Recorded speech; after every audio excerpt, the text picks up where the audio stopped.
true. Sometimes funny, sometimes it's sick. Greetings and welcome to the Department of Tangents podcast, a conversation with American Bystander editor and publisher Michael Gerber with new music from Micropixie. I'm your host, Nick Zano. There are hundreds, maybe thousands or more places to get satire and humor online, but the American Bystander is the one place dedicated to it in print. You can subscribe to a PDF version, but everything flows from the print version. Its design and construction are part and parcel of its identity. It's a throwback most recognizably to the National Lampoon, but in a long tradition that includes magazines like Punch and Spy. This is the vision of the magazine's publisher and editor, Michael Gerber. Gerber and I spoke about this long tradition and about Bystander's impressive array of contributors, including Michael Ian Black, Al Jean from The Simpsons, Merrill Markoe from Letterman, Drew Friedman from MAD, M.K. Brown from the Lampoon, and even former U.S. Poet Laureate Billy Collins.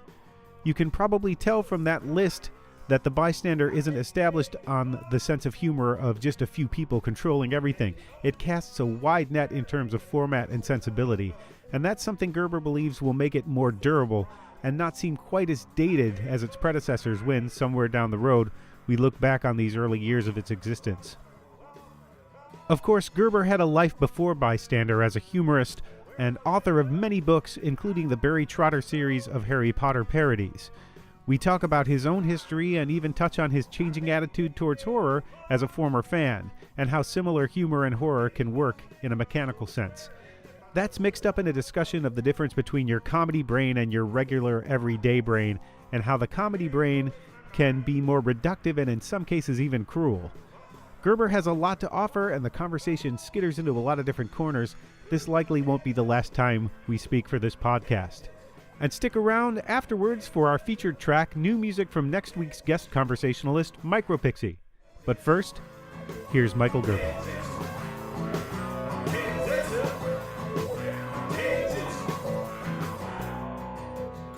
So for people who don't know the magazine, what would you say American Bystander is? How would you describe it?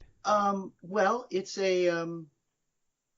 an all-star humor quarterly. Actually, we're going to try to go 5 or 6 this year. But the original log line is it's an all-star humor quarterly in classic print humor magazine format. Mm-hmm. And it started in 2015 and the first issue. It started in about 2011 or 2012, and the first issue was kickstarted in October 2015. Hmm. And when you say all-star, you can look at the list of contributors. There's a fantastic list. Al Jean from The Simpsons, Terry Jones from Monty Python, Jack Handy and Alan Zweibel from SNL. You've got Ross Shaft from The New Yorker doing cartoons, and Pond and M.K. Brown from The Lampoon. Merrill Markoe was in a recent issue. You've had Billy Collins. Which seems weird. I didn't catch that one. What did Poet Laureate Billy Collins contribute? He had a couple of sort of funny poems, and so we ran a couple of his funny poems, and and I paired him with George Booth. Mm-hmm. And so it was just really interesting because you wouldn't have seen that pairing anywhere. There is quite a lot of humor in some of his poems, which I think people sometimes overlook because he was Poet Laureate. They don't expect the Poet Laureate to be funny. Well, and I was also interested. I'm interested in having the group of people that we publish be as diverse as possible. In that, it's always great to have stuff from people that you see all the time in the New Yorker and things like that. But then I also like to pair that with people who you wouldn't expect. And as we get going more and more and get well known, I think that's going to become even more common that we do that. There doesn't seem to be a single type of humor that you're looking for. This is not strictly a political satire magazine or an absurdist humor magazine. Definitely not. I mean, it's really interesting because what Bystander really is, and we can get into this if you're interested about it. I've been obsessed with humor magazines since I was 5 years old. I'm 49 now. I don't know why. I have some theories, but it really has been a lifelong interest.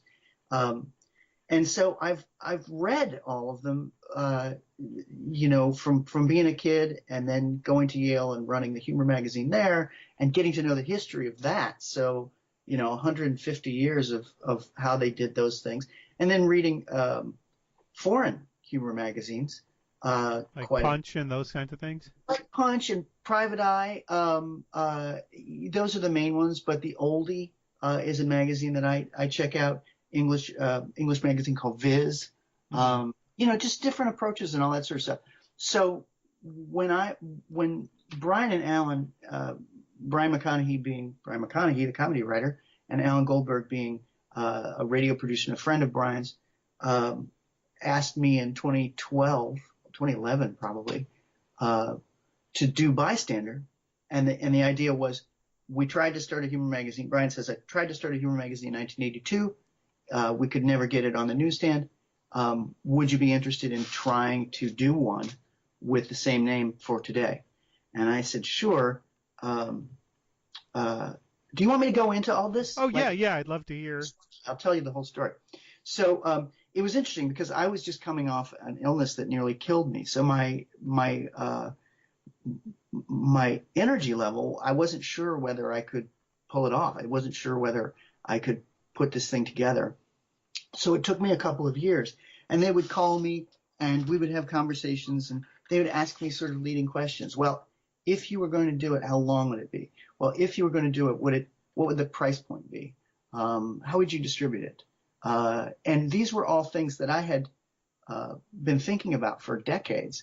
Like, how do you do a magazine like this? How do you create something that produces this kind of editorial at a high? If they couldn't do it in '82 when magazines were much bigger, how are you going to do it now? Yeah, or for example, because I was a magazine consultant in the '90s, as I was writing humor for places too, I would be called in for big magazine companies would call me in, and if they were interested in doing humor or trying to reach young people or whatever, and so I saw the flame out of National Lampoon and Spy in close up. I remember having meetings with the young British guy who just bought Spy, and it was a car crash. And so, it's really interesting because within the publishing business, when the publishing business no longer is able to produce something profitably, they turn around and they say, well, readers don't want it. When in fact, maybe readers want it just as much as they ever did, or maybe they want it even more than they did. You just can't publish it the same way that you could publish it before. Right. So, people are reading these days. They're just reading online. Yeah. Or the days of a humor magazine that's going to sell 1 million copies off the newsstand. And so there can be 1 million middlemen, each taking a little slice. Maybe those days are over, but you can run it in such a way so that if you have 20,000 people, you'd make the equivalent amount of money. And so over the period of years, I kind of started tinkering with a business model, a publishing model that was designed to produce a certain kind of editorial, not deliver a certain kind of advertiser or not deliver a certain audience to an advertiser. So that's totally different. So over the period of that 3 years before we launched, I was slowly but surely kind of doing a structure test. Like, how could we structure it so that if you were running the magazine, you would have a staff of maybe 1 or 2. What would the design look like? It would have to be a typeface-focused design rather than what you currently have in magazines, which is very, very photo-intensive. Because you'd have to be a small staff would have to be pushing through a lot of material. It would have to be priced at a certain point to make sense. So it couldn't be priced like a magazine, $8.99 in New York or something like that. It would have to be higher. So it would have to feel like a book. And so over a period of years, it started taking shape. We had and at the same time, I was getting physically stronger. I was doing some stuff that was helping with my illness, and I was getting stronger and stronger. So, we got close. There was a guy who wanted to give us $1 million, but he fell through at the last minute. And that's like the magazine business in a nutshell. So, right. And then finally it was like we had this finished first issue and no money to pay for it. And I had kickstarted a parody that I'd written of Downton Abbey called Downton Abbey, after a publisher. This is why I don't do books anymore. I've sold 1.25 million books in 25 languages, and I don't do books anymore because the business is just horrible. I mean, it wrecks writers. So anyway, I self-published a parody that a publisher had pulled the plug on, and using Kickstarter. It was very successful that way. And so I thought, well, I have this book because Bystander #1 really is a book. And I'm going to, let's see if there's any interest for it, just to see. And then also to, if there's no interest, I can just print up, 100 and give them to all the people that were involved and say, we gave it a good shot. And so much to my delight and surprise, we made our $25,000 goal in 3 days and just kept going from there. And so it really was proof positive that there was an audience for this. And this is a long way of saying, like coming back and saying, and for 25, 30 years when I was in New York publishing companies, they were always saying there's no audience for it. When in fact there is an audience for it. It's just you can't publish it and also have a skyscraper on 6th Avenue. Right, and you come to this, the books you were publishing where you did the Barry Trotter series of Harry Potter parodies, and you Downton Abbey, and you did more recently Heaven is a Deal, the short book. I did that Heaven is a Deal over the weekend just for fun because I grew up in Missouri and fundamentalist Christians bug me, so I did a parody of that Heaven is for real thing, which I thought was so absurd. But those books I sort of fell into doing those long form parody books because I did the Harry Potter one because at that time people were really afraid of Warner Brothers because Warner Brothers had the movie rights to Harry Potter.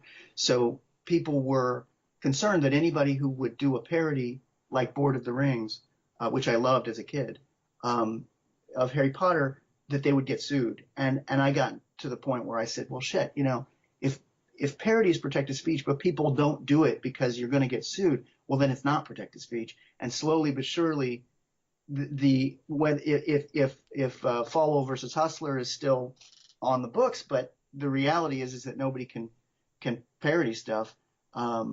That's crazy. So I was getting married at the time, and I said to my wife, I want to do this book. I'm going to have to self-publish it, and we might get sued. And she said, don't worry about it. Go for it. You got to do it. What can they take? All we have are 2 cats. So I did self-publish that book.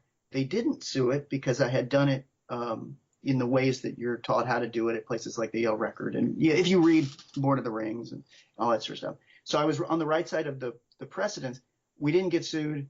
They published it in America rather poorly, but that sold about 50,000 copies. They published it in England, great, and that sold about 750,000 copies and spawned a whole craze of parodies. And that was wonderful. I had thought that tradition was an English tradition, but in fact it's an American college humor magazine tradition. And the only reason I don't still do those kind of parodies is that I begged all my publishers. I said, please just let me pick a topic every, we'll do 2 or 3 books a year, and I'll pick the right topic, and I'll go and research it very hard and do a great parody of it. And you can just write in, we're going to sell 100,000 every year. And they said, no, we think this is a craze, a fad. So they pumped the market full of parodies by people who've never written comedy before, and they sucked and they didn't sell. And this is typical of how publishing goes with funny stuff.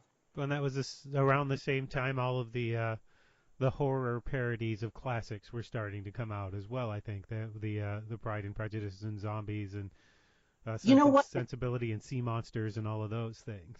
Nick, it's really interesting. So Barry Trotter hit in 2003, I think, and 2004, that was what was going on. I looked at Pride and Prejudice and Zombies and thought, fuck. Sorry, I don't mean to. You can't have me swear, but no, you can swear on this. You can swear up a storm if you'd like. Like that was the next type of parody to do, and so I was really pleased about that, and really pleased that somebody did that. And yeah, it's very interesting. I always found that to be a very interesting kind of meta idea. What's the one with Abraham Lincoln? Oh, the Abraham Vampire Slayer. Yes, Abraham Vampire Lincoln Slayer. Vampire Slayer. Yeah, I mean, it's just I liked it. I thought it was good. Yeah, I liked Pride and I'm a zombie fan, and Yeah. I liked Pride and Prejudice and Zombies. The one thing that I thought was kind of distracting about it Mm, is that they were almost too reverent of the original material. mm, Because mm. Austen actually gets co-writing credit for it because they use a lot of the actual text from the book. There are long passages that if you were to jump in unless you Yeah. were a huge fan, you probably wouldn't know the difference of these, several pages of text. That's really interesting, and I didn't know that, and I don't know that author. And I'm going to say something that perhaps I told you yesterday. I'm going to let it rip today, so I'm going to Right. say something perhaps the author, whomever he or she is, wouldn't like. But that strikes me as I want to do this project, but I'm not sure if I can parody Jane Austen as precisely as I need to. And so there's a little gamesmanship in that, and I think that's very smart. I think that's a very smart thing for that author to have done because Austen fans, and my wife is one, they absolutely adore her and are very they would see if you didn't get the tone quite right, and if, for example, if the author of that parody wasn't English or wasn't Regency, I think Regency is the time, wasn't a Regency expert, there'd be holes in it. And so I think that's very smart. But I also think there's, like I say, a little gamesmanship in that. Yeah, it's interesting as well. I wonder how many people think of Austen as a humorist because her stuff is really funny. I'll have to defer to you on that. I have never read any Jane Austen. Kate, certainly, my wife, finds it very funny. And the women that I know, and it's primarily women, but not all, who love Jane Austen. Yeah, I mean, they really do get a huge kick out of it. So you were looking at Board of the Rings, which gives you sort of the Lampoon connection. Yeah. Were you a Lampoon reader as a kid as well? Yeah, and this is what is so strange. I mean, I was a very early reader, and so I was reading it at 3, reading Mad Magazine at 4, and reading National Lampoon at 5. And that was crazy because those years would be 1972, 73, and 74. So, and because my mother, who was a single mom and she was in art school at the time, had a subscription to Lampoon, and she started taking it away from me when she recognized that I was starting to get some of the sex jokes. And so she was like, "Oh, this is too old for you." Oh wait, did she give it to you thinking, oh, he won't get the No, sort of nastier stuff? He'll just get. she didn't give it to me, but that's one of the interesting things. I grew up among a bunch of art school students in St. Louis, and there was just a lot of, and it was the middle of the 70s. There was just a lot of free and easy behavior going on, and I that's my normal. So, for example, when I lived in the West Village and all of that gay culture was going on, that's where I feel comfortable because that's what I remember as a little boy. So it was just around. I picked it up. What's interesting is that later, when I was 11, 12, and 13 and going to these, what used to be head shops, I guess, or record stores now, this was probably be in the late 70s, early 80s, I'd go to these head shops that were like fully used books and dusty and smelled of cat piss and all that sort of stuff. And I'd always be looking through the boxes in the back for old copies of National Lampoon. And I would remember seeing like, where did I see that illustration? Oh, it's Gan Wilson illustration or whatever it is. So it was kind of funny. It was kind of funny. Some of my earliest memories were reading these magazines. And you kept that sort of going. You were a fan of humor magazines after that, Lampoon and Spy and all of those. You consistently read those. I was less a fan of Spy. I think Spy looks beautiful, and Kurt Anderson, I will say, has been tremendously kind to me throughout my entire career, and that hasn't been always the case, particularly with Harvard Lampoon guys. There's a kind of rivalry. And so, but Kurt has always been just wonderful. The thing about Spy is Spy is more like Private Eye. Lampoon is more like Punch. It's the humor is really literary. Sorry, but Private Eye, where it's a mixture of journalism and sort of like satire based on close knowledge of a small group of people. Spy was, to me, always felt like, because I went to Yale in 1987 and Spy had come out in 1985, it felt like a bunch of students at a college like that kind of looking at everybody else and finding them wanting. And there was an element of 80s humor in general, not in the early 80s, because that was still the Lampoon kind of deceleration of Lampoon, but after 1985, and I would say till 9/11, there's this real sense of what people call irony. I really feel is kind of the cool kids looking at everybody else's clothes. And so with Spy, as the writing was tremendous, the design, particularly, I think Alexander Isley did it, is tremendous. And I'm a particular aficionado of magazine design because I design Bystander as well.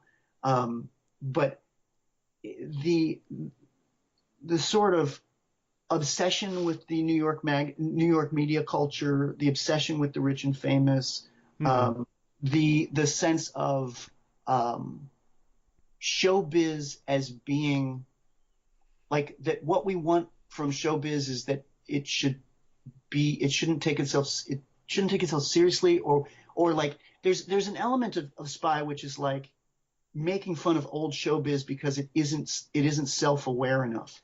And my feeling is like that's the whole fucking thing about old showbiz. Like Cary Grant wasn't that person on the screen, but he tried to embody it, and there was a sincerity to the entire transaction, which is why I think it has lasted. And I think that a lot of media from 1985 to the present is not going to last because it's so goddamn self-referential and self-aware and self-knowing, and dishonest in that way, I think. Well, let's take a look at the timeline of humor magazines. If you look, you had Mad magazine, and you had some, which was aimed mostly at kids, it seemed, as it went on. Right. Maybe not as much earlier. Then you had Cracked and Crazy, which I loved as a kid that nobody remembers. Who was that little guy? Who was the little guy in the Obnoxio the Clown? No. Was that him? No, the little guy, or maybe it was Sick. Who was the guy in the black hat in the black sheet? Was that the I don't know that one. Oh, Obnoxio the Clown, of course, right? Yeah, Obnoxio the Clown. That was the guy in Crazy, and there was a thing. I remember the end of that, the last issue, like everybody killed themselves, and that was, I was like, that's funny, and then that was actually the end, and I was so disappointed as I thought that's funny. That made me look forward to the next issue so much more, and then it was gone. I was so glad. But that was the 80s. You had Cracked and Crazy for a little while. So you had Mad and National Lampoon, kind of the only humor magazines for a while, or the only major ones on newsstands. Right. Then the Lampoon sort of fizzles out in the 80s and comes back every once in a while, and you don't really get anything else in print until that makes an impact until The Onion. Correct. Which was sort of circulated. I remember somebody bringing back one from a trip to the Midwest, saying, "Oh, you guys have got to see this. This is right up our alley." And yes, right.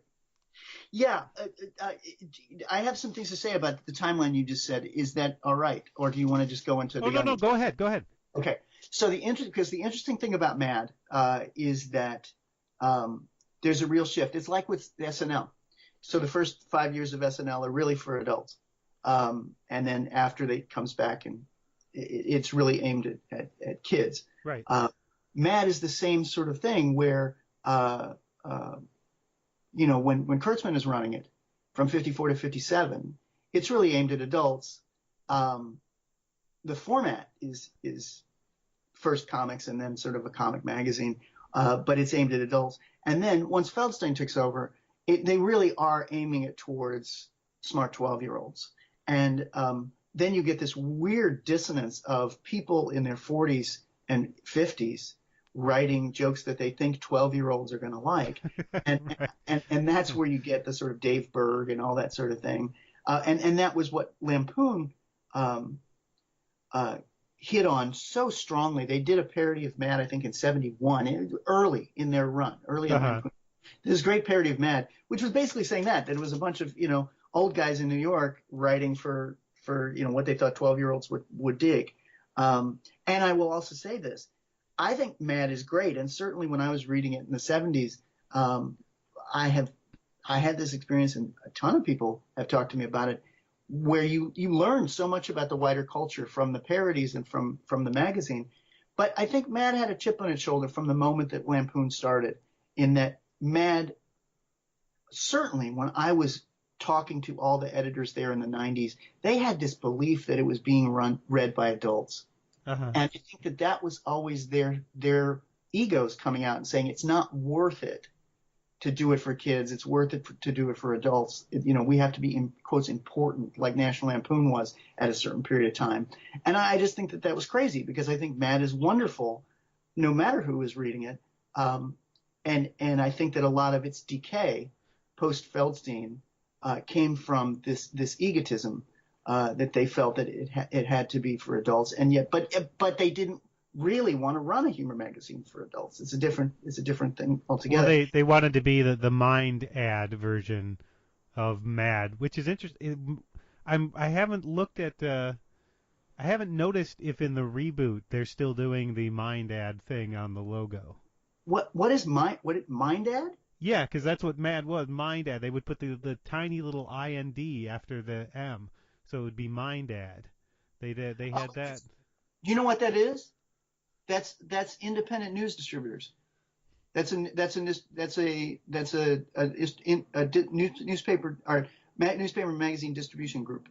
So that's what they would put on. That's why it was on there. IND.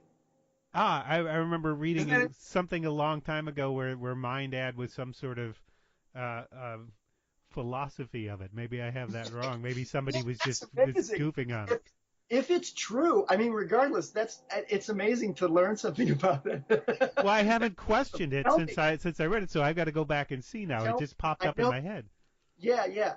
The interesting thing is that so Bill, I just heard, is no longer doing it, Bill Morrison, and that's a real shame, because he and I, he didn't know me, which is crazy, because I was like, I've been Mr. Humor Magazine forever and ever. But I had lunch with him, and it was just so wonderful to be with him, because he really brought real smarts to the reboot, and he showed me the proofs of the first issue before it was out, and we went through it, and it was really a deft kind of blending of a lot of the things that people like about the old magazine and the tradition of it, and then also trying to resurrect it. I have my own theories about how that would work. Like, if I've always wanted to run Mad and wanted to reboot it properly, I have some theories about how I would do that. But I have to say, when I looked at Bill's reboot, I thought, this is great. This is every opportunity to be successful. And I don't know whether it has been, but I was really impressed by him and by them. So I hope it can continue. I picked it up occasionally. Definitely not religiously, but I was sad that it went under in the first place. That seemed to me to be a big sign that people just weren't going to buy humor in print anymore, even kids, because they have the internet now and they can see whatever they want. They'd rather look at memes than magazine. As would most of us. I think that kids aren't the model, or kids aren't the market for print humor. The kids are a tremendously overserved market, and they are digital native in a way that somebody like me at 49. I mean, I was a throwback when I was a kid. people weren't going to print humor. They were going somewhat, but they were going more to TV and movies and stuff like that. So, I think the thing with humor magazines is you got to aim them for the people who want to read them. And then your content has to be tuned towards that. And I think that that's what we do with Bystander so well. Mm-hmm. But we don't look at it and go, how do we get, 12-year-olds to think we're cool? Right. How do we get editorial that works well with a Vans sneakers ad or whatever it would be? That to me seems like the cart is pulling the horse. Well, how important was it to you to have a physical component to this, to have an actual thing you could hold in your hand? The physical component is everything, because you're no longer selling jokes. We're drowning in jokes. There are more jokes for free shoved in front of you, moment by moment, than at any time in human history. There's no reason for anybody to pay anything for a joke. So what you're selling is a collection of interesting cartoons and writing from interesting, funny people, from the best people, and you're putting it into a product or an item that is durable, intense, that it can be experienced over a period of time. It can be collected. It can be traded. It can be held. I actually think that there's something very important about physical items. I think that physical items show that your reptile brain, when you're dealing with a physical item, you say, this is real. And I think that anything that's not physical, anything digital, your brain says it's not real. It's not, i.e., it's not worth money. Well, that's sort of happening in music now, too, and things went so far over to digital at one point, and now vinyl has made a comeback, and in a vinyl record, you'll get a digital download. So you have that physical thing that you can sort of look at and admire, and probably a small percentage of the people who buy vinyl actually play the vinyl record inside. I'm sure it's fewer than the people who actually buy them. I'm sure a lot of people buy the album, do the digital download, and listen to it that way. But now vinyl is kind of saving some record stores. Well, which is fantastic. I mean, yes, that was happening before we launched Bystander, and as soon as we launched and people showed that they wanted this product, that immediately that's what we all thought. We thought this is like vinyl record albums. And it's interesting because I'm a huge Beatles fan, and one of the things that you see with the Beatles is there's a period of time, it's right after Sgt. Pepper, where like the market is dominated by a couple of different groups, the Stones in rock, Beatles and Stones. And then over the period of the next 2 years, 68 to 70, you see this huge explosion of styles and stuff, so that people who were the only way for the market to grow, because there was all these aficionados, the only way for the market to grow was to start subdividing it. So people who were just buying Beatles records in 1965, or Beatles and Dylan and Stones records, those three, they were by 1970, they were buying Beatles and Dylan and Stones and Jimi Hendrix and Derek and the Dominos and not to mention Motown and all the other stuff. And I think with comedy has become a fandom like that. Like it's everybody's a fan of comedy. So you can't expand it anymore that way. But what I think you can do is you can expand it, you can subdivide it. And I think with Bystander, what we're trying to do is offer a really intense experience of a certain type that people value. And we don't really need to be have a million subscribers. We could be very profitable at 5,000. Right. So, yeah. One of the things I was thinking of is you have a very diverse group of writers in every issue. Yeah. A diverse sense of humor amongst them. And I'm wondering, what is the one audience that will appreciate all of these things put together? You and me. No, I mean, I don't think that. I really don't think of it that way. Give me a minute, and I'll give you the spiel because I think you'll be interested in this. Okay. When I was thinking about the humor magazine, the classic humor magazine. I'll preface it with this, though, before you get into that. Yeah. Often when I see something that I really like, I feel like, oh, that's doomed. No, Right. nobody. Yes. There's that feeling of, Well, no oh, I'm question. so sorry to be your artistic Cassandra, Yeah, but I no. think because I love you so much, I think you're going to die. Yeah, yeah. Well, no question, we're doomed. We're all doomed. Right. I'll tell you this. I have a very different experience. I'll get back to what I was going to say in a second, but I have a very different experience about all this than I would have 10 years ago. I'm going to turn 50 in June, and I really this health stuff that I speak of was a really wicked autoimmune disease that nearly killed me when in my early 40s. And I always wanted to run a national humor magazine. I always wanted to do it. And I saw that nobody was going to do it. And I was so sad that I was going to die without having done it. But luckily, really at the last minute, I did find something that worked to build back my health and put my condition to cure me. And but I will say that the reason that I can do Bystander is that I've done everything I've wanted to do in comedy. Now, I would like it if more people knew what I have done so that I could be more helpful.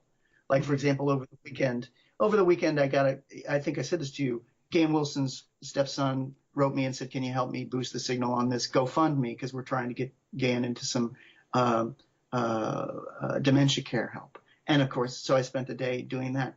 Now, if Barry Trotter had hit in 2005 as opposed to 2003 or something, I'd probably have 1 million Twitter followers, and I could just have tweeted out to everybody, say, hey, go help. And I would love to have done that. Mm-hmm. The fact is that I have 835 Twitter followers. And so, the circumstances of my career make me have to work harder than I'd like to, or make me not able to help others in the way that I'd like to. But I will say that having, really come to grips with my own mortality and how much this really matters, like how much every single joke really matters. Yeah. Yeah, what you were going to say? No, I just said, I was agreeing Yeah. with. It makes me able to, if somebody runs a piece and they make jokes not the way I would make them, but I look at them and I go, okay, that's a consistent aesthetic that person is doing. That's sincerely meant. I will go, that's fine. That's no problem. So Bystander works because I let all these people do what they feel is right. And that is exactly the opposite of how humor editors usually work. Humor editors, whether it's the guys at Lampoon or the guys at the New Yorker for years and years or whoever, it's like, I'm going to run what I think is funny. And so every humor magazine has been a small group of people getting together with a strong sensibility, whether it's MAD or Lampoon or Spy or The Onion, and then putting out that sensibility that's very intense. And if you like it, great. And if you don't, you don't. I looked at that, and I'm getting back to my original point.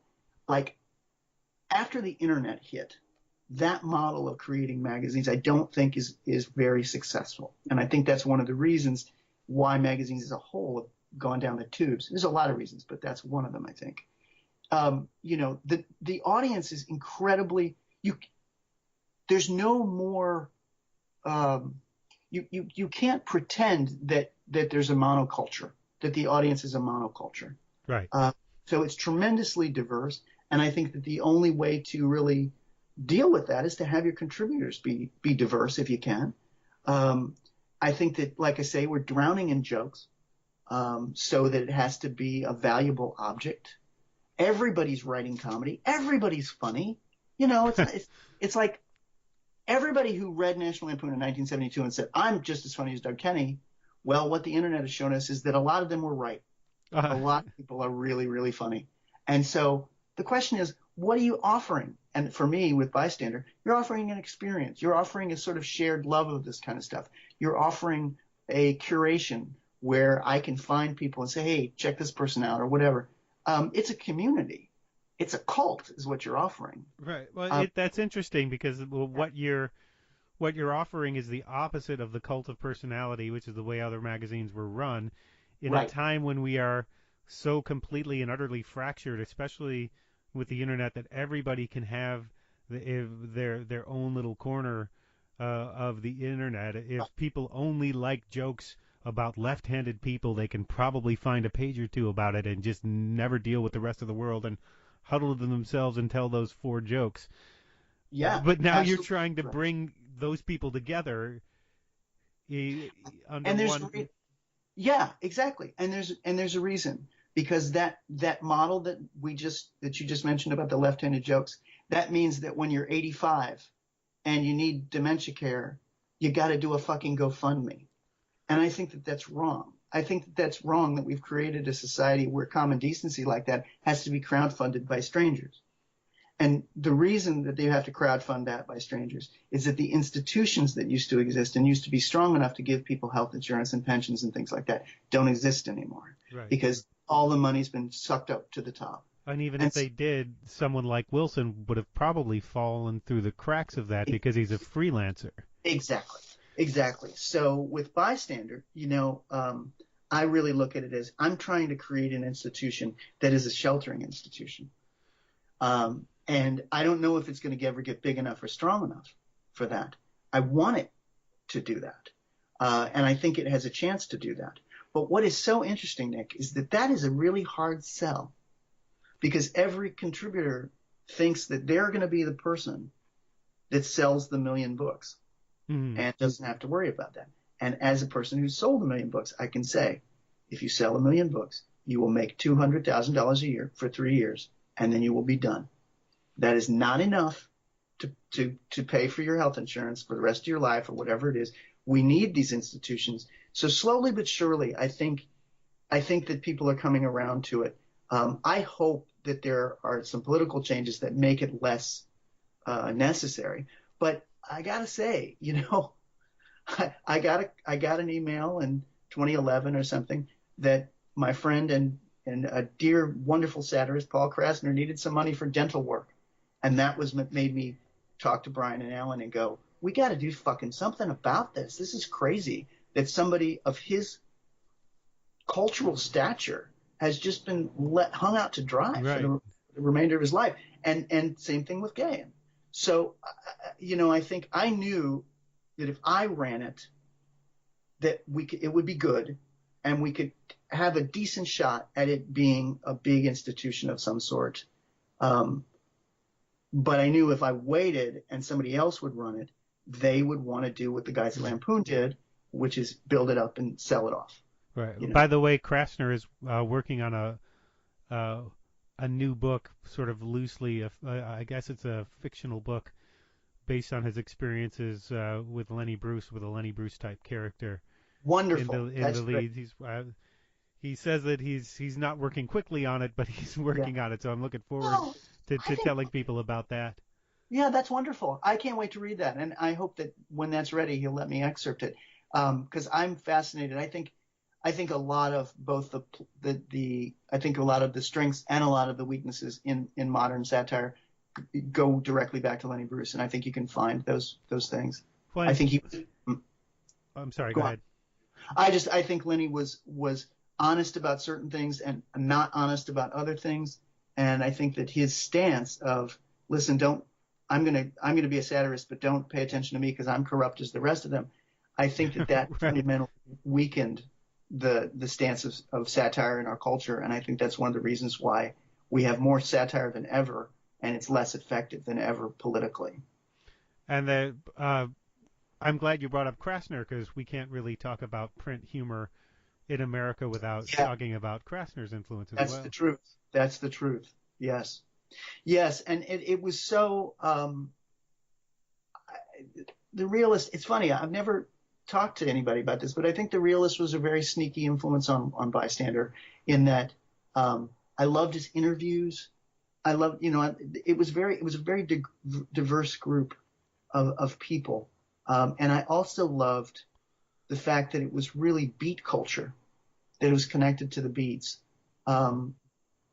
What I always think is really interesting, just to digress for a second, is how Lenny Bruce didn't dig the hippies. Like, he didn't understand the hippies. And that always has fascinated me. Yeah, I just wrote a piece for the Boston Globe about Brandeis University has a Lenny Bruce archives, and they found a bit of a film that he was trying to make. Uh-huh. And I was actually trying to explain yesterday how terrible the fight choreography was in Dance Hall Racket. Have you seen No, that movie? no, Oh, no.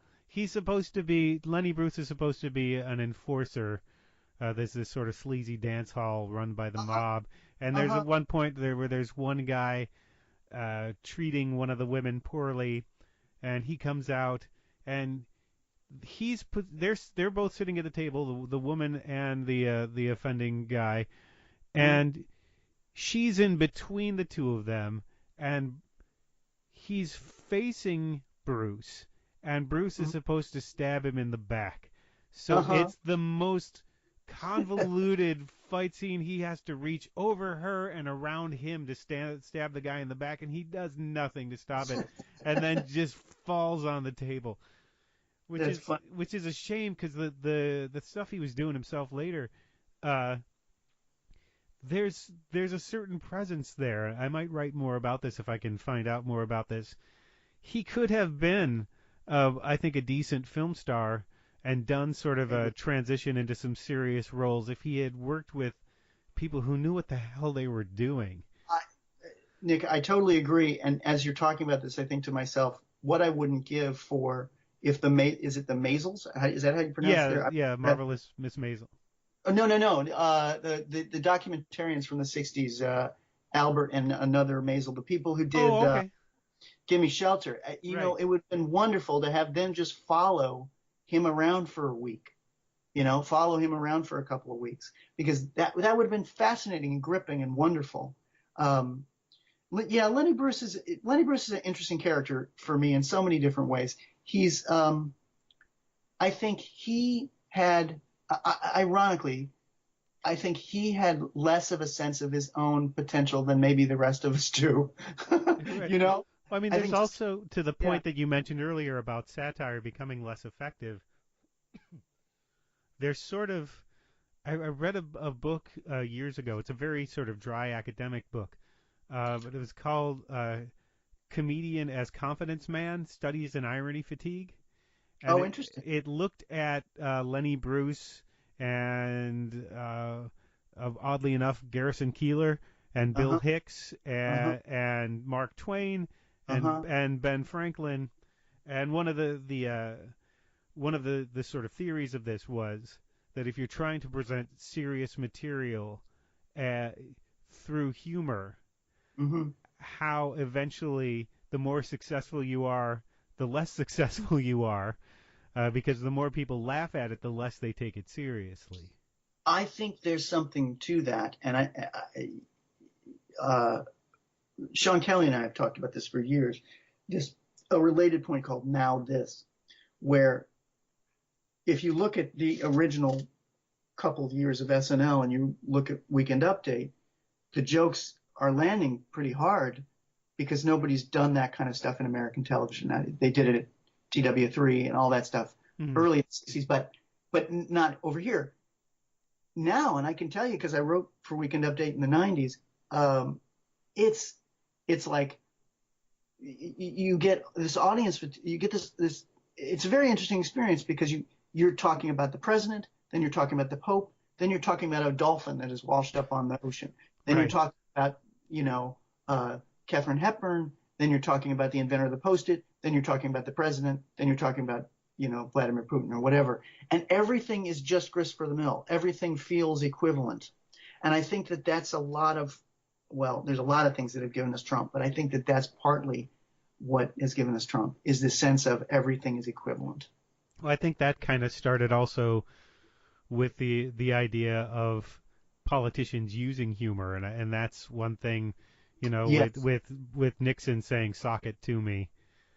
Yeah, or even earlier than that, we haven't gotten into this. I bit my tongue earlier, but my great untaken path is I was going to be a historian of the 60s and the 70s, and that's still what I'm fascinated by, post-war American uh, history. And Kennedy is an amazing. He uses he's the first modern president in a lot of ways, and that's one of them. He uses humor so well, and he uses self-deprecation so well. Well, it's because he had Mort Sahl writing for him. Oddly enough, as did Reagan. So I didn't know Mort Sahl wrote for Reagan. Yeah, there's a connection there. Mort Sahl is like this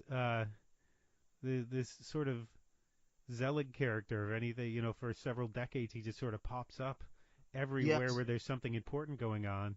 Yes. Him and Dick Gregory Yes. were both. It's true. You sort of look at the momentous parts of American history, and if you look Yes. a little to the side, there's Mort Sahl or Dick Gregory for decades. Nick, you're hilarious. That's a great way of putting it. That's a perfect way of putting it. Because I know they were both involved in the Garrison investigation of the Kennedy assassination. Yeah, that was something that For sort example. of sunk Saul for a while. Yeah, truly. Have you ever read his book, Heartland? Yes. I haven't read it for a long, long time, but I remember having that sense that, and I can speak personally to say there are certain historical topics that are bad for you. Probably, yeah. That you can fall into, and really they can be bad for you. And the assassinations of the 60s, which I was obsessed with for years and years and years, are bad for you. And he really suffered that kind of radiation poisoning. But the other thing about that book is I remember he started waxing rhapsodic about the Midwest, and being from St. Louis, I thought to myself, oh, Mort, we're no better than the rest of you. Really, we're no better than the people on the coast. It's not like, the wholesome American character of the Midwest will come and save us from the corrupt elites. I have one of my prized possessions is that I have I found a first edition, and I interviewed him and got to say hello afterwards, and so I have a signed copy that says thanks for getting it, Mort Sahl. Excellent. This is one of my favorite things.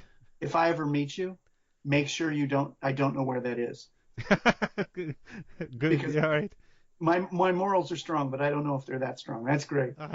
I do want to go back to Wilson for a couple of minutes, because I don't want the only thing we talk about him, the only thing we mention about him, to be his dementia and his current state, which I do want to ask where you can find out how to participate in that. But I also want to ask you about his history. He's a legendary cartoonist, and he's another link back to Lampoon.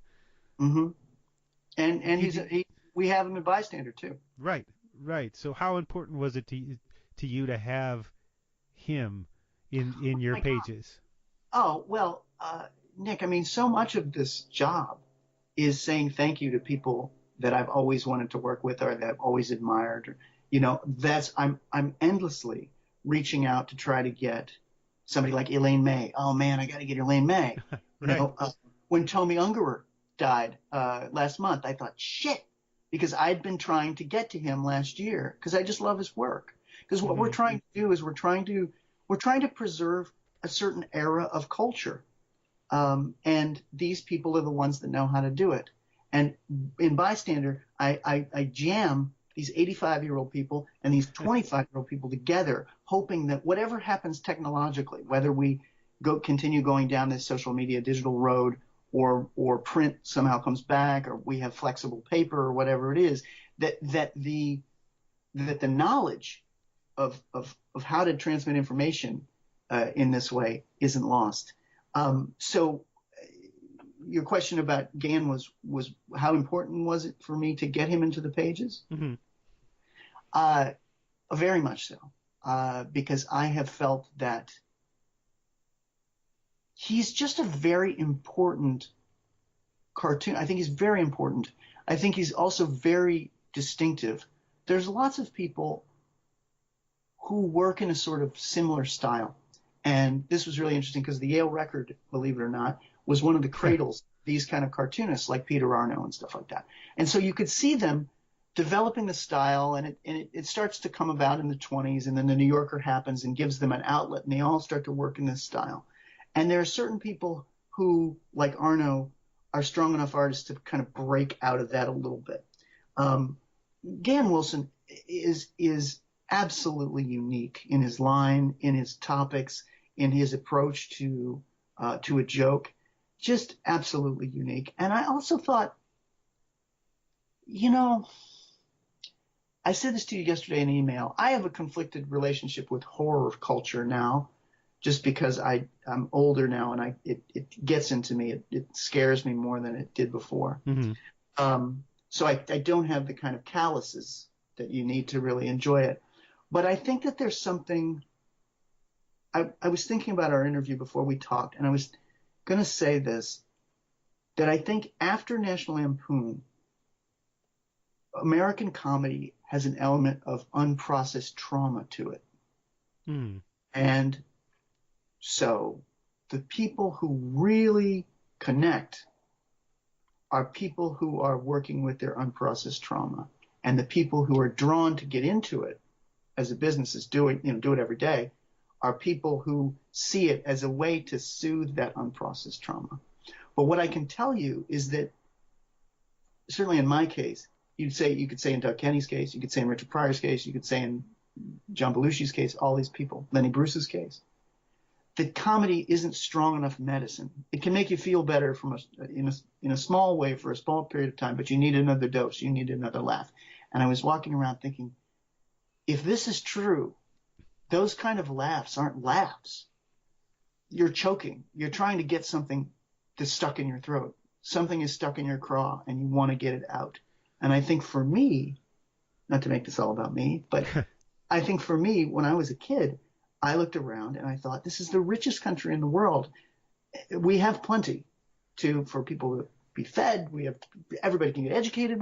This could be paradise on earth. And yet, literally every moment of every day, we're wondering whether we're going to die in a nuclear, firestorm. Mm-hmm. That's crazy. That's a crazy way to live, and that stuck in my throat. And it still sticks in my throat to a certain degree. I mean, of course, how could it not? I think getting back to Gay Wilson, I think, and I don't know this because I don't know him. I know his stepson just a little bit, but I don't know his background any more than that Born Dead, Still Weird documentary. Mm-hmm.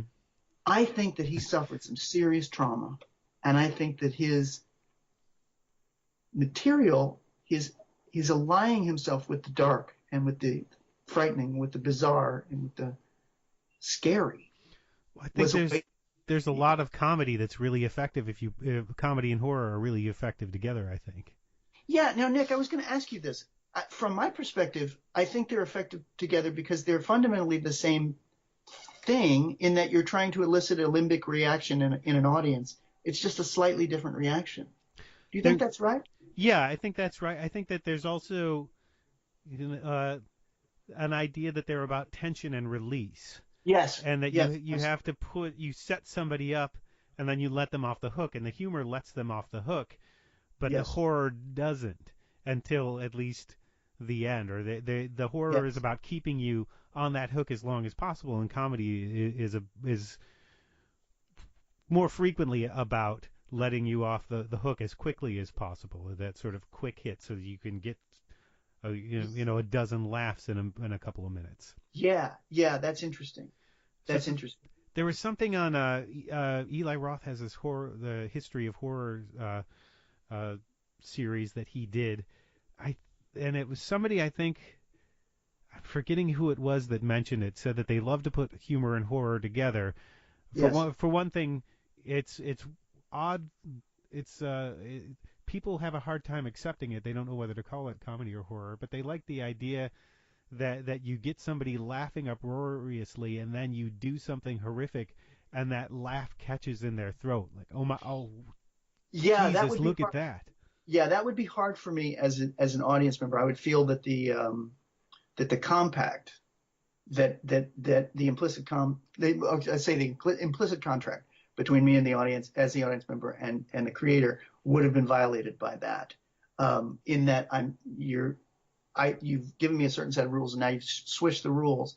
And the reason that I would feel violated by that is that there's an openness to comedy. You're open when you're laughing. Mm-hmm. And if in that moment you turn around and you hit the audience in that way, that is a great way to traumatize people, and I don't want to do that. Well, I done think that. there's a contract with the horror audience too that you're just and you're Yeah. there's an openness with horror if you're doing it in a right way too that you can get to things that you can't get in any Yeah, other ways sometimes. So they both have this sort of magic power. I agree. Let me ask you a question. I just want to, while we're sitting here. So what's the thing with zombies? Why are they popular now, and why are they so popular, do you think?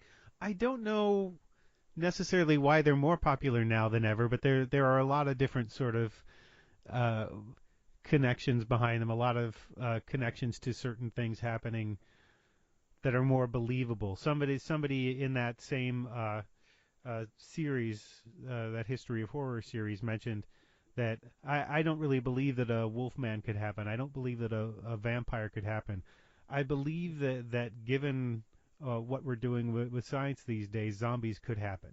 Oh, interesting. That That's zombies, this horde of ravenous killers, yeah. something's been destroyed in their brain. You know, the idea, or it could happen from science gone wrong. It could happen from, if you look at epidemics like the bird flu, Uh-huh. something like that is relatable. Oh, Uh, that's interesting. Okay. on the other hand, culture has become so overwhelming. The idea of wiping it all out in one fell swoop is kind of appealing to some people. So that's where zombies come in. That's the main that's the main function that they serve. And Romero, whether on purpose or not, had some political statements in Night of the Living Dead, and then certainly on purpose had them in the next two movies, in Day of the Dead and Dawn of the Dead, about Yes. consumerism, about the Yes. mindlessness Yes. of current society. So Yes. you can pack almost any metaphor you want Yes. into them. Usually it's done pretty ham-fistedly. Can I say that? Yes. Is that a Sure. Can I make that into an adverb? Yes. Right. Ham-fistedly. Yes. Let's. Yes. Yes. For the purposes of this podcast only. Yes. Contained in this podcast only. But I mean, you can also, you know, zombies in the hands of the right person are incredibly satirical. Uh-huh. One of my favorite movies of all time is Shaun of the Dead. Yes. Sure. I don't know. Sure. Have you seen that one, or is that? Oh yes. Oh yes. Simon Pegg is great. And who's his sidekick? I love those two Oh, working together. Nick Frost. Yeah, Yeah, both of those guys are just great. who's on Into the Badlands now. Uh, but the We yeah, go on. just that whole that to me, if you get a really good horror movie, often when somebody tries to do a horror comedy, they do one or the other wrong.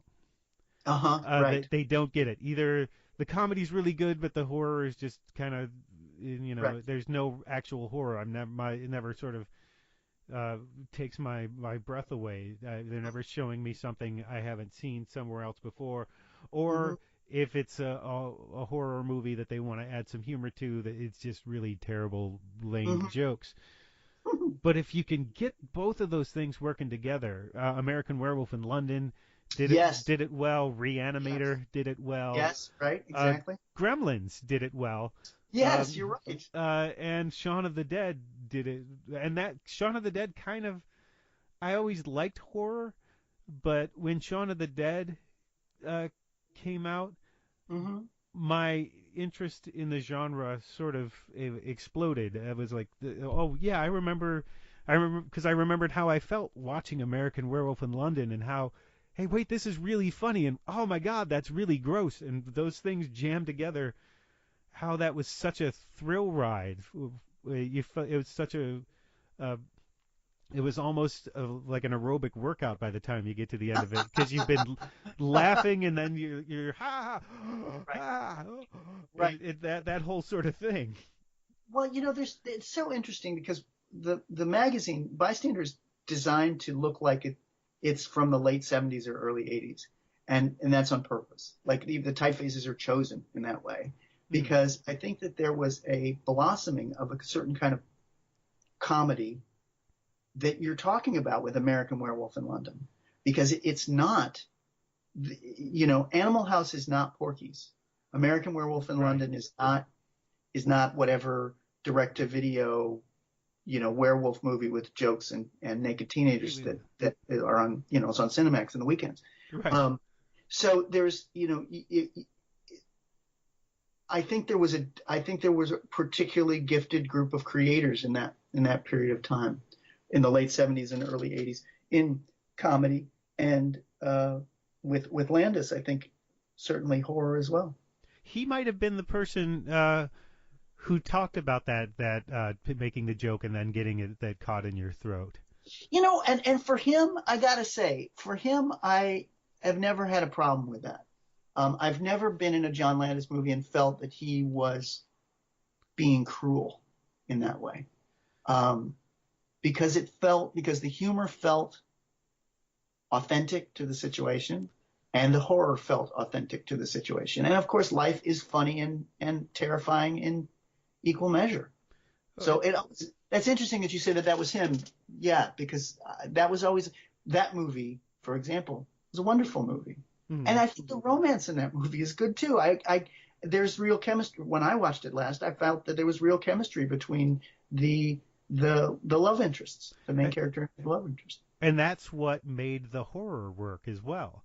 Yes. You don't care if he gets shot 100 times. Sorry, spoilers for people who have. You don't care if he gets shot 100 times in the alley at the end, unless he loves someone and someone loves him. Exactly. If he's just some feral animal running around, then you don't care. Exactly right. And also, too, the tragedy of the curse. Yeah. Because I'm sure you've read this book by David Scull, The Monster Show. No, I haven't. Holy moly! I'm gonna send you this book. It's probably stuff that you've had your own thoughts in this way for long enough that I'm sure you've thought of all this stuff yourself. But it's just a cultural history of American horror from Todd Browning to around, I think, 2000. The last thing he talks about are David Cronenberg and the horror of the body. And for example, I can tell you that having a chronic illness, which is it was killing me, I can totally relate to the horror of the body. I mean, it's really so. Speaking of werewolves, speaking of American Werewolf in London, we all are born into the situation that we're born into, and and it's a mixture of some blessing, some curse. And so, with somebody who's a werewolf, I think one of the reasons that really resonates with people is maybe not on a verbal level, maybe on just a psychological level. People are looking at their own backgrounds and going, "Yes, I am also laboring under a curse of alcoholism, for example." Something that's out of my control, something within me. That's genetic, that is in me, that blights my life, and the people that love me, and I try to fight against it, and the people that love me try to fight against it. And you get, certainly, I think, as you get to middle age, you look and you can see that in life. Well, it's interesting. I'm sorry. Go ahead. I was just going to say, was there anything? We're quite far afield. I can go far afield if you'd like, but if I don't want to miss anything, if there's specific things you'd like to talk about. Oh no, there's one last thing with the horror and the comedy I want to address. It's more of a personal story. I may wind up cutting it out because it is a personal story, and this isn't about me. Oh, don't you dare! But it's I've just now realized that my love of horror started to grow also around the same time as I had a traumatic experience in the hospital. So those things were sort of together, where I had internal bleeding, and it was they couldn't figure out what was going on, and they thought although I was maybe only dimly aware that others thought I was going to die, I thought this was kind of it for me. Yes. I remember they were wheeling me into laparoscopic surgery, and I've told this story to friends. So any friends who've heard this story again, please skip forward about a minute and a half. But so they roll me into this office, and you always think, pre-surgery, the way you see it in movie and film, you're in this sterile, bright white environment. Now I'm rolled into this tiny office, and I'm looking at someone's computer with their screensaver and their Red Sox banner and their picture of their shitty kids. And not only that, the content warning for gross content, and there's only one place internal bleeding really can escape you, and it was really pouring out of me at one Oh, point. bless your heart. And they had me on this gurney, and they actually tipped the gurney to keep blood from coming out of my ass. They thought before I had this surgery. Well, listen, I'm glad you're in the hands of experts. Yes. Well, They know. I'm looking around, and I'm thinking, this is where I'm going to die. They can't stop the bleeding. They've shoved me in this room. I'm going to die here before. And I found it kind of funny. And then the surgeon comes in and says, "What a shame you get to meet me and you won't even remember it." And I got so angry because I thought, well, I've devoted a significant portion of my life to covering comedy, and to just sort of, and I thought in that moment, was that a fucking joke? And then I thought, is that the last joke I'm going to hear? Is this house wannabe walks in while I'm bleeding to death? And I thought that's a terrible ending. I would never write that ending. So since it was laparoscopic surgery and I was awake for it, the nurse was encouraging me to talk. So I developed a thesis of the relative merits of Wedding Crashers versus 40-Year-Old Virgin. And I talked about it. I did have an instant thesis, and I had not had this thesis before that the Wedding Crashers was a fun vehicle for its stars to sort of improvise around, but 40-Year-Old Virgin was an actual script with characters I recognized from my own life. As I'm going through this, I have a clear memory of this. It's one of those things that I don't know if you have these sort of memories. I've written about it from time to time. These memories that are so clear but could not possibly have happened this way because they're sort of too perfect. He comes up, looks me in the eyes, and says, "You're insane," and then went back to his surgery and then fucked up the surgery. But that's a whole other thing that I don't want to get into. But I mean, comedy, the comic aspects of that moment, even though part of me thought this is it for me, were not lost on me. And if you can create those moments in a horror comedy, I'm full in for that. That's great entertainment for me. Whereas I'm laughing at, and the person next to me is going, "What are you laughing at?" Yes, that's really interesting. That's really interesting. Well, I'm glad you're better now. I'm glad you didn't die. Thank you. I'm sorry to drone on. No, hardly.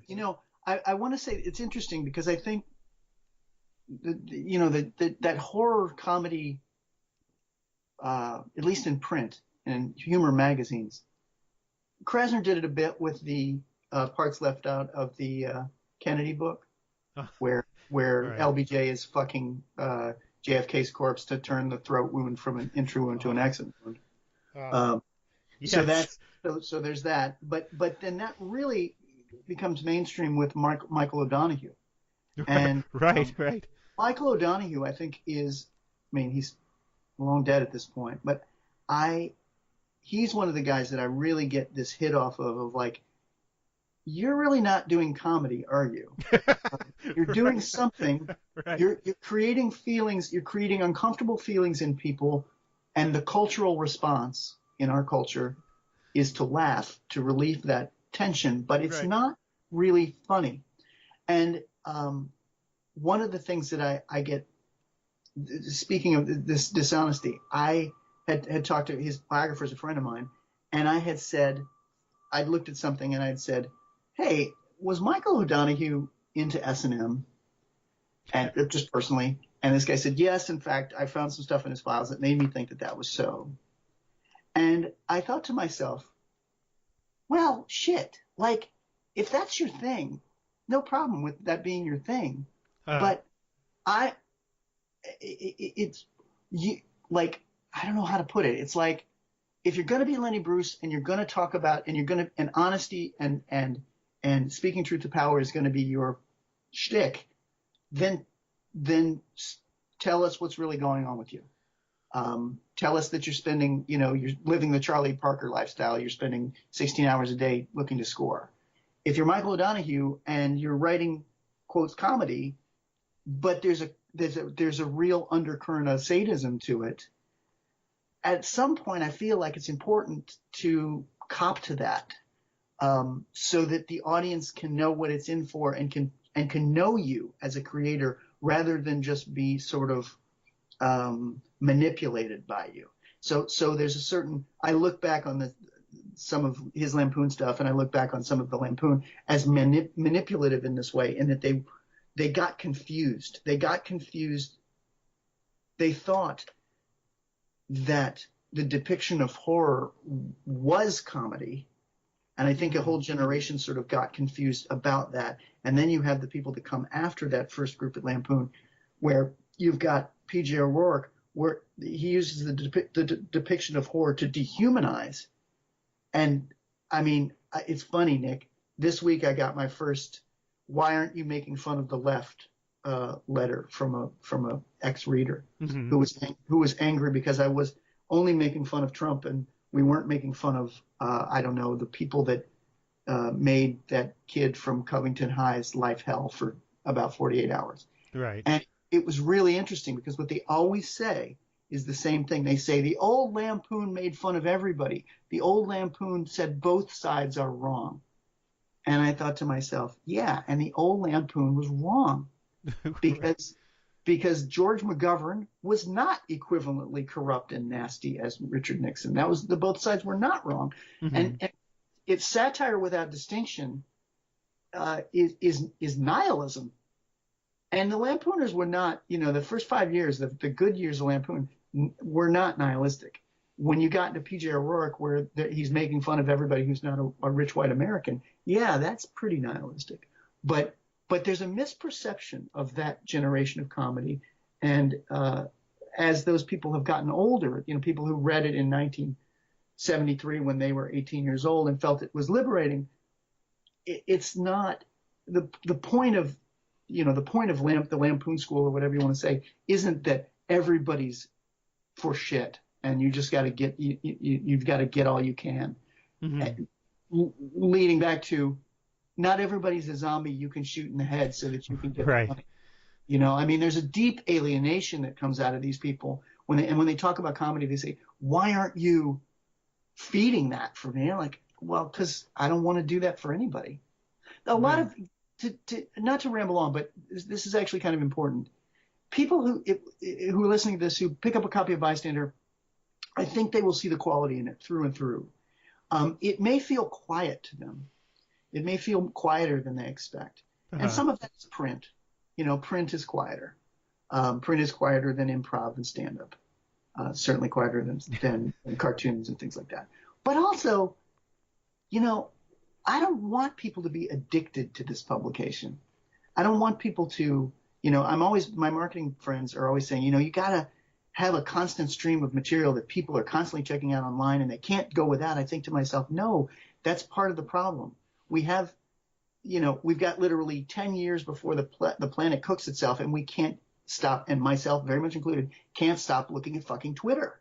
And, so from my perspective, and I'm sure you too, after your health scare, you think to yourself, well, what am I here for? What am I trying to do? And certainly for me, it's like, I feel like print, words on paper, there's a boundedness to it. There's a need for attention that sort of is medicine for how our brains are being rewired. And humor is a trick so that people will read it because it will be funny. They can read it. So it's a quiet experience. It's an internal experience. It uses the higher functions of your brain. Satire isn't working against Trump because Trump is not about rational thought. Satire is saying this is irrational, so you shouldn't support it, or this is hypocritical, so you shouldn't support it. Trump and his supporters are not bound together by rationality. Right. So the more you satirize him, you're just publicizing him. Well, we're also having kind of a crisis of conscience in comedy in general right now, because it feels like a lot of people are leaning into more cruel kind of humor, and then a lot of people are also sort of shocked by it and are litigating it, and Can you give me an example? demanding. Ex- In the is whole, there- it's the politically correct argument Okay. that we're having right now. There are people, and Well, let me put. it's getting down to making fun of certain people versus not making fun of why is that funny. Uh-huh. A friend of mine uh, uh, has said, I don't know if he wants this to be on the record, so I won't say who it was. I said, a lot of people who tell these sort of who are talking about the PC argument, how terribly PC everything's becoming. His assessment is as, oh, you don't know who you can be racist in front of anymore. Right. That's That's the exactly. idea. But it's getting down to brass tacks a little bit with I don't know if you saw Hannah Gadsby's I special did. Nanette, I did. where the idea of self-deprecation as a mode for not dealing with trauma. Uh, Yes, e- or lashing out, or comedy in general. That's kind of what I was talking about with the little medicine. It's like taking an aspirin if you're going to have a heart attack. right, right. So we're So trying to figure out let me put it. what I might can be harmful about it. Yeah, I can tell you my own rules of thumb, and I've been doing this comedy stuff in a public way since I was 12 years, or not 12 years old, no, 17 years old. I Hmm. went to a high school that had a great high school newspaper.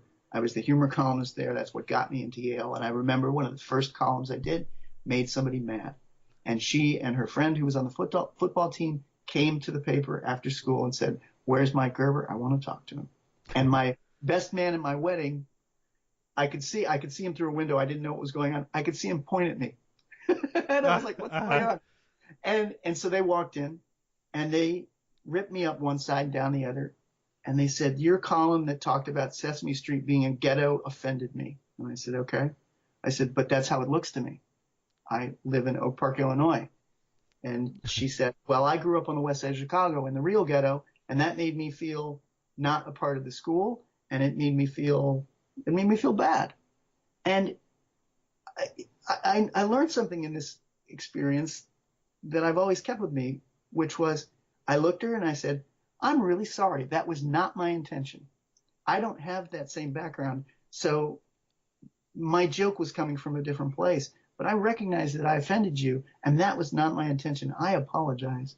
And she was okay with it because most readers, most audience members understand that you're not trying to be a jerk. Hmm. And if you come back sincerely and say, "Oh, okay, you know what? From now on, I'm going to think about you when I'm writing a joke about that, and I'll try to do better."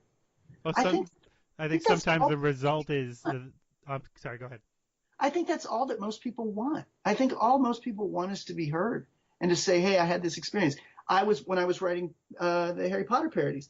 I had there's a Harry Potter character. I think her name is Patty Parkinson or Patty Paulinson or something.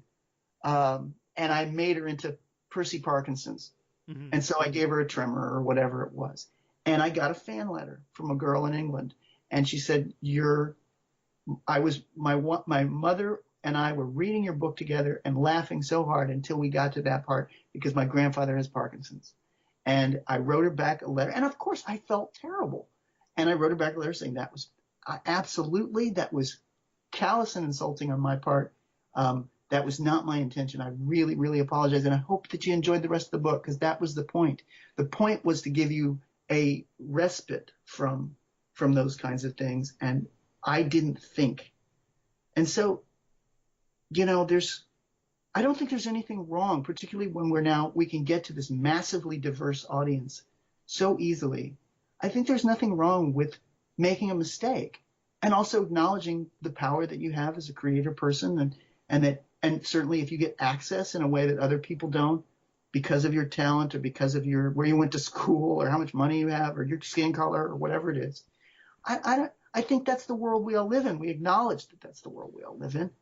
I And think all you need to do is just say, "Oh, not my intent. I'm sorry. I'll try to do better next time."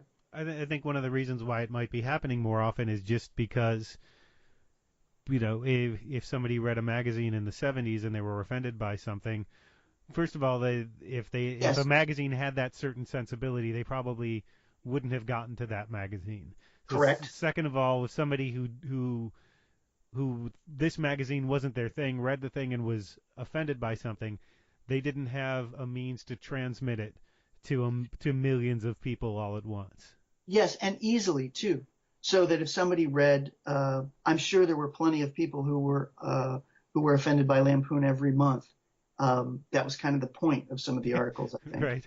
You know, but to actually sit down and write a letter and all the rest of the stuff, because it wouldn't get printed, you know, and people would press, the editors probably wouldn't even read it. It would just probably be like, you know, put into the circular file. Yeah, I think there's some. I don't think that the world is more PC than it's ever been. I do think that audience can reach out and interact with creators infinitely more easily. And I think that from my perspective, where that is leading me in comedy is to always go for my own experience, to talk about my own experience and not talk about them, not be this sort of disembodied brain talking about them, but talking about things that have happened to me or ideas that I've had and own all of that. Mm-hmm. And also, you know, like we were talking earlier and I was thinking to myself, like if you're gonna pop off, you better be wise.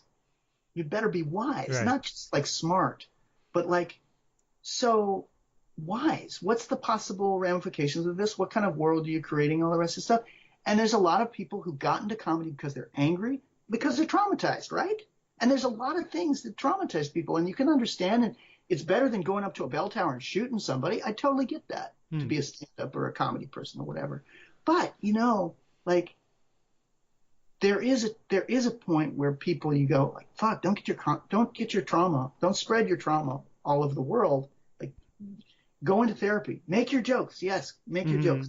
Also, you got to work on yourself. You got to be the best version. If you're going to be in public, and I include myself in this, and I include myself in this very interview, if you're going to be in public, you got to be your best self. Because, like, go to any comments section on any website or Twitter or whatever. It's a fucking cesspool. Right. You know, it's people. I know a guy. I'll tell you, Nick. I know a guy from the Yale magazine who's an alum, who's a wonderful fellow, a really nice man, and a pillar in his community. And I was looking on Twitter, and he was saying the most awful things to somebody he didn't agree with politically. And I thought to myself, this guy would never say that in person. And if he would, I would take him aside and say, this is not who you are. And so, you know, with Bystander, getting back to that, yes, it's quiet. Yes, it feels old-fashioned and all the rest of that stuff. But what I'm trying to do, at least in some sense, is create a place where there's a kind of decency. I don't know, a kind of common humanity. Well, there's a decency, but frequently there's still a target. So that's a hard thing to balance. Sure. Well, you know, there's always discernment in satire. There's always somebody who's doing something better than others or something that needs to be changed or whatever. But that's what's hard about Trump. You know, I'm always telling I reject 15 pieces for any one piece that I select with Trump. And it's because it's not written from the inside. You know, this guy's a this and this guy's a that. Mm-hmm. Yes, he absolutely is corrupt. Yes, he absolutely is disgusting in so many different ways. But, you know, what's the new angle? What's the angle that makes us understand him? What's the angle that makes us pry him out of our political culture? You know, that's what I'm interested in. What I don't want to, people are very, very frightened. This is the other thing about Bystander. The first 3 issues were tracking perfectly. I mean, up and up and up and up and up. And then Trump got elected and we dropped and our revenue was in half. And I think there were a couple of reasons. One, I think that people really got scared. I think that people got distracted and got scared and they weren't spending $20 on a humor magazine anymore. And I also think that social media changed because we require social media sharing and friends saying, oh, I think this magazine's great, for us to sell subscriptions. And we need more subscriptions for us to stay in business. So everybody go subscribe.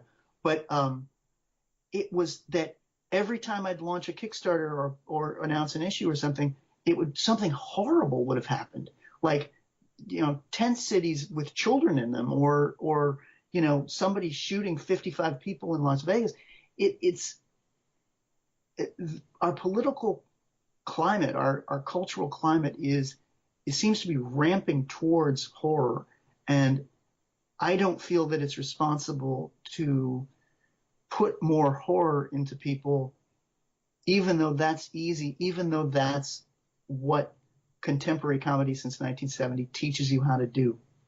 If you want to make a joke at 2 in.the morning, go think of the most unpleasant thing you could possibly imagine, and there's your joke. You know, the easiest. What do you say? It's like you're carrying on the tradition of the Lampoon by rejecting the tradition of the Lampoon. Yes, that's exactly right. Because what Lampoon came about, and it looked around and it said, all this is bullshit.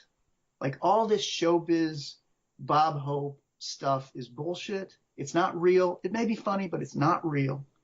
And you look at MAD and they go, oh, you almost had it, but now you're for kids. Now you're Dave Berg talking about hippies. Here's what's really going on. And I think with Bystander, only time is going to tell whether we'll be spoken in the same breath as those magazines. And also too, I do everything myself, so it'll be a question of how long I can keep going. Send money. That brings. Go ahead.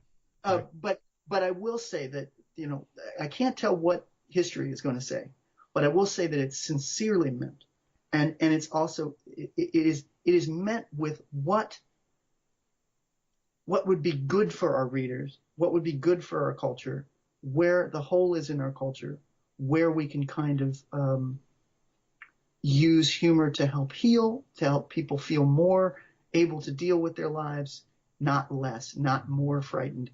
In 1970 or 1975, it was appropriate to, you know, in Michael O'Donoghue's words, to run a magazine that was talking about how the world's going to nuke itself out. Well, we all know that truth now. And so to run that kind of magazine, though I think it would be easier to edit, certainly, and more popular probably too, because it would sound like comedy is supposed to sound these days. It would be a net negative for people. It would be dehumanizing, and I don't want to do that. So we go the hard route. We go the quiet route. Because we love our readers, and we want them to thrive. We want them to be happy. That's why I do the magazine. So that brings us to the current issue. What's in the current issue? What can you say about that, and where can people find it? Well, literally, I've got it open. Before you called, I was placing an illustration. There's an article by a wonderful writer named Rhiannon Conk. I hope I'm pronouncing that right. I've never heard her speak her name. Called "Who Are the Democratic Socialists of America?" And it's this wonderful little piece. And it's got a facing illustration by Randall Enos, which everybody will recognize from the National Lampoon way back when. So I was doing that just as you called. Let me go to the table of contents, and I can tell you, because I am doing these things so fast, and so much is going past my desk. Let's see what's in here. Well, Rick Geary is in here. You'll recognize him from Lampoon. Mm-hmm. Stan Mack, Rob Kuttner, who's an illustrator or who's a writer for Conan. Let's see here. M.K. Brown, Drew Friedman, Sarah Lautman, who you see all over the place nowadays. We've got a bunch of cartoons from her. Let's see if there's anybody else that your readers would recognize. A couple people from The Onion. That's the other thing. You know, I've started to get to know all the guys from The Onion, and they weren't cut into the deal when that was all sold, and that's a shame. That's something I'd like to avoid if we possibly can with this, because, you know, those people like Todd Hansen and Tim Harrod and those folks, I mean, they were the reason that everybody read. Maria Schneider. Mm-hmm. Brian McConaughey's in this one. Ed Zabitsky's in this one. Lars Kenseth, who's everywhere nowadays. He's Mad Magazine and New Yorker. He's in it. Stephen Kroninger. We have an article about the 1981-82 original Bystander from a person who was the managing editor, and she's actually writing something for the New York Times tomorrow that's going to come out. So we hope that sells some subscriptions. We've got Steve Young. He's great. He's always great. Mike Reese, Emily Flake, P.S. Miller. I mean, yeah, it's a great group. It's a great group. Ron Hauge. I'm always trying to add more people in, and we've got 11 is half filled already. So it's always a corker. I'm always trying to figure out how to run more material and get more interesting people together, and jamming them together, because that's part of the fun too. I have here, I'm just looking at a spread. I have here a cartoon from Sam Gross, a cover from a guy named James McMullen, who he does wonderful Broadway posters. He's a wonderful illustrator. Mm-hmm. And then I have a full page illustration from Drew Friedman. And that's just on one spread. So you're just getting these great juxtapositions of people. Really nice stuff. Mm-hmm. And that's kind of the Bystander way to do it. Where can people find the Bystander and subscribe? Nick, the fact that it's taken us an hour and 30 minutes and you were the one who had to ask that is why I will never be a millionaire. But let's hope, everybody, right? Let's hope. I have the same problem with my own Oh, projects. Yeah. Well, we should form a support group. You can subscribe via Patreon, patreon.com/bystander. That's the best way, because then you're in the system, and every issue that comes out, you only get charged for issues when they appear, and that's $20 an issue. If we can get, I don't know, 1,500, we're going to start dropping the subscription price, because that's how printing works. The more copies that you print, the cheaper it is. Mm-hmm. It's $20 now, but eventually I want to get it down to 10 or 12. And I think we can. I think we could at 3,000 subscribers. I think we could get to that level. So that's the way to subscribe. It's available at any online bookstore, any brick and mortar store. You can special order it. We always prefer that you would buy it direct from us at www.americanbystander.org, not .com, but .org, because then we have a relationship with you, and then I can say to you, oh, listen, we have extra copies of issue number 9. Do you want one? Whatever. I mean, so that's the thing, that this is a group of like-minded friends. It's really like one of these ancient college humor magazines for somebody who was never on one. That's kind of the feel of it, and people really enjoy it. It's cult-like, and getting more so. Well, thank you for talking with me about it. I appreciate it. Oh, Nick, I have to tell you, I've enjoyed this interview so much, and I hope that your listeners enjoy it half as much as I did. Like Eric Idle said, I still will have enjoyed it twice as much. Arrow to the head isn't always a trick. Thanks again to Michael Gerber for the conversation. You can subscribe to and support the American Bystander through its Patreon account, which you can find at americanbystander.org. Start looking for issue 10 within the next week or so, and you can keep up with the latest American Bystander news on their Facebook, Twitter, and Instagram pages. And if you liked this or any other episode of the Department of Tangents podcast, please subscribe and/or review on iTunes, Stitcher, or wherever you get your podcasts, or share with a friend. You can stream the podcast and find videos, photos, and original reviews of films like Us, Climax, and Stan and Ollie on the blog at departmentoftangents.com. And you can also find us on Facebook and Twitter. And now this week's featured track, Como Minimo, by next week's guest, Micropixie, from her upcoming album Dark Side of the Moon, out April 9th. Micropixie, an alter ego of Neshma Friend, is an outsider character, an alien come to Earth trying to understand why we treat each other so poorly. I say an alter ego instead of the alter ego because Neshma also inhabits Micropixie's Earthling counterpart, Single Beige Female, a woman trying to grow and prosper amid her own struggles to understand her fellow humans. We go in depth on these characters on next week's episode, and she explains this much, much better than I do. I would strongly suggest listening to all of Micropixie's music with a nice pair of headphones so you can get the full effect of the layered sound and so you can catch everything she has to say. This particular song is a good example of that. Como Minimo translates to at the very least or at the minimum, and the message is yes is the minimum.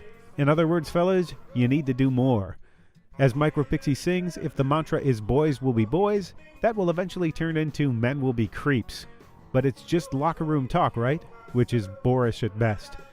The Department of Tangents podcast with Micropixie is out next week, and the album Dark Side of the Moon is out April 9th. Till then, enjoy this preview of Como Minimo by Micropixie.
Neil Young.